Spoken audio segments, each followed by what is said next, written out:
Главная площадь республики сегодня превратилась в огромную сцену под открытым небом, став эпицентром празднования 80-й годовщины Великой Победы. Десятки жителей и гостей республики собрались здесь, чтобы вместе отметить праздничный для всей страны день. Масштабное мероприятие стало ярким свидетельством того, что подвиг предков жив в сердцах потомков. С 80-летием Победы жителей региона поздравил глава Ингушетии Махмуд Али Калиматов.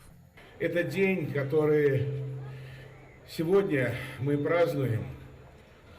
Празднуем, потому что победа далась нашим предкам очень нелегко.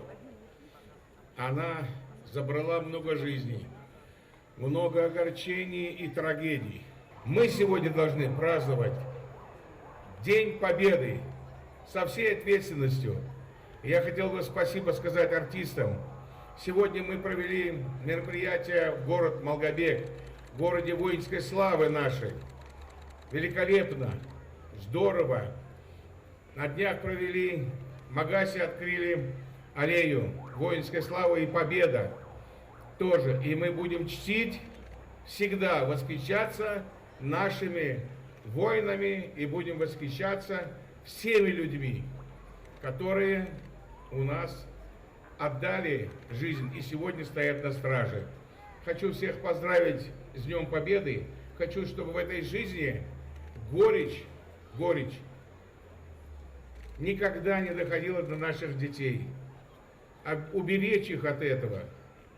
Детей, наших мам, наших сестер. Поэтому с праздником вас!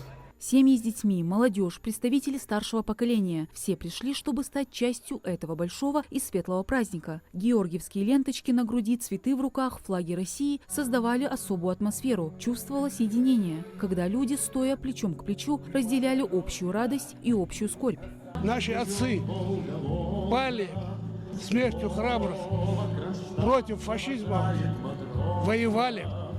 Сегодня все живут счастливо.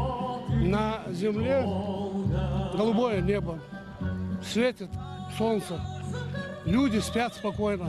Дальше ими беркет мы ездил двин, цхау халвей, эмаж махалдвин, массацы да халер хамидош, ваши эмерзадош, уденек эмтен дагл долдвей, дальше дисич хозич кадич. Насыщенная концертная программа отражала всю глубину и многогранность Дня Победы. На сцене выступили артисты и прославленные творческие коллективы, как Ингушетии, так и из других регионов страны. Их номера были пронизаны искренностью и высоким профессионализмом. Председатель правительства Ингушетии Владимир Сластенин исполнил песню военных лет. В полях завислой сонной лежат в земле сырой Сережка с малой бронной и Витька с маховой. В исполнении артистов звучали те самые песни, что поднимали боевой дух на фронте и давали надежду в тылу. День Победы, Катюша, Смуглянка, Темная ночь. Каждая композиция находила живой отклик в сердцах слушателей. Казалось, что сама площадь вторила этим мелодиям, ставшим символом стойкости и несгибаемости воли к победе. Жители Ингушетии радовались празднику. Праздник, который добивался многими жизнями, бессонными ночами, боями, подвигом советского народа. Я хочу пожелать в этот день всем мирного неба над головой, чтобы наша страна всегда была первой и всегда победа была за нами. Я бы хотела поздравить жителей страны и этой замечательной республики с праздником, пожелать мира, добра, счастья и всего самого хорошего. Хочу присоединиться, поздравить всех с этим великим праздником, конечно же, пожелать любви, счастья и мира.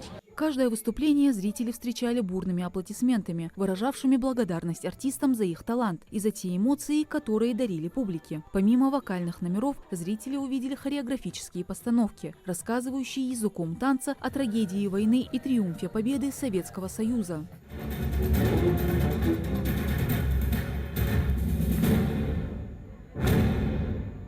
Вечерний воздух был наполнен не только музыкой, но и чувством гордости за свою страну, за свой народ, который выстоял и победил в самой страшной войне в истории человечества. Праздничный концерт на площади Алания стал ярким, эмоциональным и запоминающимся событием, еще раз доказав, что День Победы – это праздник, который объединяет, вдохновляет и навсегда остается в народной памяти. Мадина Цора, Мухаммад Индиев, Магас, 24.